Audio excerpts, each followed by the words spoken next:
그리고 이제 CEO가 되면 아이디어가 막 떠올라요. 앉아도 떠오르고 일어나도 떠오르고 뭔가 걸어다녀도 떠오르고 왜냐하면 많은 사람을 만나거든요. 그리고 많은 사람들과 교류하고 많은 오프라인 모임에 다니기 시작합니다. 계약을 맺기도 하고 사람들과 토론하기도 하고 책을 보기도 하면서 뭔가 아이디어가 계속 떠올라요. 근데 사실 처음에 시작했던 우리 아이템이라는 게 있습니다. 근데 그 아이템이 과연 돈을 벌어줄 것인가 말 것인가는 사실 크게 생각을 못 해봤던 거예요. 그러니까 또 다른 아이디어가 떠올라요. 그 아이디어가 우리와 관련된 우리의 그 맹목적 그 궁극적인 비전에 도움이 되는 아이디어인지 아닌지 판단할 겨를도 없이 우리는 딴짓하고 있는 거예요. 네. 이렇게 하면 돈을 벌 수 있지 않을까? 자, 표철민 대표라는 분이 있어요. 지금 28살인가 7살인가 그래요. 사업 경력 10몇 년, 12년인가요? 중학생 때부터 사업을 한 친구입니다. 위자드 그죠? 위자드 그 처음에 그 뭐죠? 개인용 포탈 만드셨던 분 중에 하나죠. 도메인 장사하고 막 이랬던 분이에요. 얼마 전에 취업 공고를 하나 냈더라고요. 그 구인 공고를 냈더라고요. 위젯을 만들었는데 처음에 그러니까 일반인들을 대상으로 한 뭔가 서비스를 만들고 싶어서 위젯이라는 걸 만들어서 처음으로 우리나라의 웹 2.0 기업으로 선정이 되어서 여러 가지 활동을 하는데 이상하게 B2B로 흐르는 거예요. 이게 당장 B2B로 돈이 돼. 당장 B2B로 뭔가 돈이 하고 있어. 대행을 하고 있어요. 대기업들이 뭔가 하청 주는 일을 하고 있어요. 부연들. 네. 똑같은 얘기 하는 거죠. 퇴근 시간에 내가 지금 뭐 하고 있는 거지? 내가 이 회사를 만든 이유가 뭐지? 우리 비전이 뭐였지? B2C를 하려고 서비스, 많은 사람들이 쓰는 서비스를 만들려고 그 사업을 시작했는데 이상하게 다른 업체들의 하청을 하고 있네? 되돌아야겠구나. 다시 되돌아야겠구나 생각해서 B2C로 다시 한번 전환을 합니다. 물론 먹고 살기 위해서 어쩔 수 없는 상황이 했겠죠. 근데 그때 당시에는 아마 돈을 벌어야 된다는 절박감이 그런 아이디어들이 돈을 벌어야 되는 아이디어들이 지금 내가 가지고 하는 그 궁극적인 방향에서 이탈되도록 만든 아이디어들이었던 거죠. 그게 또 다 우리한테 도움이 되는 것도 사실은 아니었던 거죠. 실제로 저희도 저희가 이제 TNM 미디어라고 회사가 하나 있습니다. 그 회사는 TNC라는 구글에 팔려간 회사의 자회사로 만들어진 회사예요. 그리고 TNC가 구글에 팔려가고 난 다음에 독립으로 해서 TNM, 테트M 미디어라는 회사로 분사 독립을 했습니다. 독립을 하고 나니까 6명짜리 회사예요. 6명짜리 이제 10명짜리 정도 돼서 이제 광고 대행하고 마케팅 대행하고 블로거들 뭔가 플랫폼을 만들려고 했는데 엉뚱하게 뭐 대행하고 있고 미디어 역할은 제대로 못하는 상황이 벌어지더라는 거죠. 근데 먹고 살 수는 있어요. 2년 정도 하니까 먹고 살 수 있는 만들어집니다. 6명 먹고 살고 10명 먹고 사는 거는 문제가 없어요. 근데 제가 들어올 때쯤 심각하게 공동 대표와 심각하게 고민을 합니다. 야, 우리가 이거 하려고 이거 하나? 이거 하려고 우리가 이 사업을 벌이는 건가? 그냥 우리 월급 받아가려고 이거 사업하는가? 질문을 던질 수밖에 없었죠. 서로에게. 그래서 작년에 뭔가 레퍼런스를 하나 크게 만들어 놓고 올댓이라는 그 SKT와 함께 만드는 새로운 애플리케이션 100개를 만들어내서 450만 다운로드를 기록하고 그걸 가지고 토대로 이제 투자를 받을 수가 있었습니다. 투자를 받고 나서 우리가 결정한 거는 그동안 우리를 괴롭혔던 대행 사업과 뭔가 잘못되고 있는 마케팅, 흐름이 잘못되고 있는 마케팅에 대해서 일단 스탑을 하고 다시 한번 우리를 되돌아보고 우리가 준비해야 되는 서비스를 만들어보자. 개발해야 되는 서비스를 만들어보자. 라는 걸 준비했어요. 지금 그 준비 단계인데 정말 고통스럽습니다. 그렇지 않겠어요? 뭔가 수익원이 분명히 있는데 그건 우리 비전과 별로 맞지 않는다고 제껴버리고 비용 구조가 나가고 있는 개발 사업에 들어가고 있는 거죠. 하지만 그게 더 회사 분위기를 좋게 만들더라는 거죠. 회사가 뭔가 단결하고 앞으로 나아갈 수 있는 추진력을 만들어 놓은 거죠. 뭔가 공감하고 있기 때문에 그렇습니다. 그래서 아이디어가 막 떠오르잖아요. CEO가 아이디어가 막 떠오르면 자꾸 이제 남을 시키는데 그냥 혼자 하는 거예요. 혼자. 가급적이면 혼자 해버리는 겁니다. 혼자 하고 뭔가 증명이 될 것 같고 되면 그때 돼서 뭔가 하지만 가급적이면 남들한테 시키는 일을 하지 말아라 하는 거예요. 여러분들도 이제 CEO가 되거나 또는 CEO를 누군가 보좌해야 된다거나 했을 때 아이디어 전체가 아이디어를 막 육성해야 된다고 그러잖아요. 근데 쓸데없는 아이디어가 원래 더 많은 겁니다. 필요한 아이디어보다. 그런 것들 주의하시기 바라요. 자, 이건 도덕적인 문제입니다. 도덕적인 문제. 도덕적이라는 게 뭐냐면 예를 들면 소비자를 속인다거나 나를 과대 포장한다거나 뭔가 잘못되고 있는 걸 알고도 진행을 한다거나 이런 상황이 벌어져요. 이거는 제 얘기가 아니라 뭐 상장을 했던 여러 사람들의 이야기입니다. 상장을 하다 보면 우회상장 편법이 들어가기도 하고요.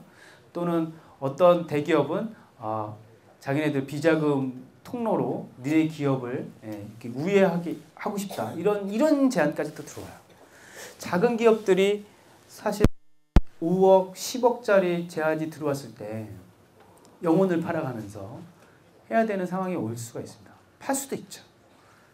그게 꼭 뭐 약간 편법이지만 완전히 불법이 아닐 수도 있어요. 뭐 여러 가지 의미가 있겠죠. 완전히 불법이 아닌 상황인데 내가 보기에는 되게 그 깨림직해요. 근데 그걸 해야 된다면 나중에 꼭 반드시 그 대가가 찾아오게 됩니다. 저희가 그 블로그 관련된 광고 사업을 하는데요. 블로거들에게 파워블로거나 뭐 유명한 블로거들 이렇게 광고 플랫폼을 동일하게 만들어서 거기다 이제 광고를 수주하고 대행 사업을 합니다. 그 광고를 대행을 해주는데 광고주로부터 들어오면 그냥 그 블로거에게 광고를 실어주면 되잖아요. 아주 쉬운 일입니다. 영업하는 게 좀 아주 어려운 일이죠. 근데 재밌는 거는 블로거들이 자기 매체잖아요. 1인 매체이기 때문에 광고에 되게 민감해하는 거죠. 여기에 저희 쪽에 건설 광고가 들어옵니다. 분양 광고가 들어와요. 분양 뭐 어디 신도시에 뭐 몇 평짜리 뭐 몇 가구 뭐 이런 거 있잖아요. 이런 게 들어옵니다. 그래서 블로거들한테 실어달라고 와요. 이걸 두고 고민을 많이 합니다. 또 하나 들어오는 거는 대부업 광고 있죠. 뭐 한 달 쓰면 공짜지만 그 다음부터는 45% 이런 거. 광고는 광고고 우리한테는 수입이 되지만 블로거들한테는 되게 민감하게 받아들여질 수 있는 광고예요. 자, 여러분이라면 어떻게 하겠어요? 돈은 벌어야겠고 어떻게 하겠습니까? 싫어야 돼요? 당연히 싫어야죠. 그죠? 먹고 살아야죠. 우리도. 생존을 위해서 못 씻습니다. 차마 못 씻겠더라고요. 그래서 거부했어요. 말이 그렇지 몇 억짜리 광고입니다. 그런 게. 한번 물량이 들어오면. 근데 이 조그만 회사가 몇 억짜리 광고 물량을 거부하기가 쉽겠어요? 한 번 들어올 때마다 몇 천만 원이고 그 연간으로 하면 몇 억짜리인데 쉽지 않은 선택입니다. 하지만 그게 만약에 돌아갔었더라면 많은 블로거 네트워크에 있는 사람들이 이탈을 했을 거예요. 아마 그거에 대한 보상이 그런 식으로 나왔겠죠. 내가 영혼을 파는 순간 그 사람들은 내 영혼을 팔고 있는 모습을 봤을 것이고요. 그것 때문에 이탈을 했을 겁니다. 지금 저희 파트너라고 하는 블로거들하고 얘기하다 보면 그런 얘기들이 많아요.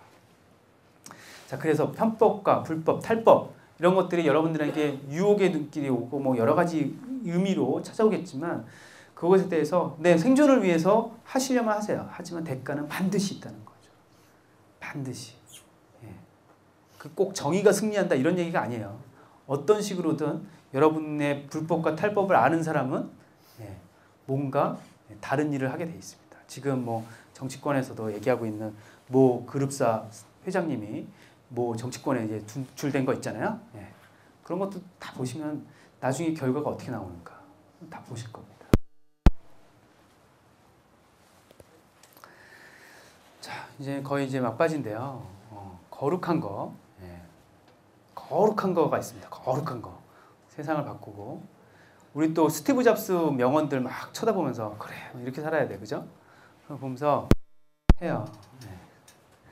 근데 그 CEO 입장에서 그리고 회사를 경영하는 사람 입장에서 더 중요한 건 나 혼자 먹고 사는 게 아니라 우리 직원들과 같이 뭔가 살아야 되는 입장에서 지나치게 거룩해지면 곤란하다는 거예요. 우리 서로 거룩한 얘기만 하다 보면 먹고 사는 걱정이 사라집니다. 그럼 할 게 없어요. 그냥 먹고 살 게 없으니까 그냥 망하는 겁니다. 그냥 망하는 거예요. 뭐 우린 거룩했으니까 괜찮아요? 거룩한 거는 생존한 뒤에 이 이야기에서 되게 많은 걸 의미합니다. 무조건 살아남아라. 일단 살아남아. 살아남는 게 강한 자다. 이런 얘기 하잖아요. 근데 거짓으로 살아남지 말라는 거죠. 여러분들이 탈법과 불법과 잘못된 영혼을 파는 짓으로 살아남으면 결국엔 또 그게 문제가 됩니다. 그러니까 거룩한 것은 나중에 얘기하더라도 일단 살아남는 게 집중하고 살아남는 게 또 집중되겠지만 그것만으로는 충분하지 않겠다라는 얘기죠. 자, 그리고 마지막으로 여러분들이 그 위기 상황이 한번 닥치는 경향이 있을 거예요. 3명이 시작했어요? 또는 4명이 시작했어요. 4명이 시작하면 한 달에 뭐 한 200만 원씩 뭐 벌어간다고 월급을 받아간다고 치고요. 또는 거기에 2배 정도의 뭐 4대 보험이나 비용이 들어갈 겁니다. 임대료가 한 또 몇백만 원 붙겠죠. 자, 그렇게만 따져도 여러분들 한 달에 쓰는 돈이 4명이서 한 달에 쓰는 돈이 한 1,500에서 2,000만 원 정도 쓰게 될 거예요. 이런 계산 해보셨어요? 그렇게 쓰게 됩니다. 사업이라는 게. 쓰게 되면 내가 갖고 있는 돈이 있을 거 아니에요. 그리고 벌 수 있는 돈이 있을 거니까 아주 간단한 계산식입니다. 내가 갖고 있는 돈에서 내가 계속 매달 써야 되는 고정 비용이 있는 거예요. 계속 사라집니다. 계속 사라져요. 그럼 어느 순간 내가 뭔가 벌어야 되는 게 있을 거 아니에요. 서비스가 만들어지고 제품이 만들어지고 나면 그 다음부터는 돈을 벌 거예요. 근데 그게 6개월 후에 버는 상황이 와요. 또는 1년 뒤에 벌어들여야 되는 상황이에요. 내 자본금은 바닥이 나기 시작하죠.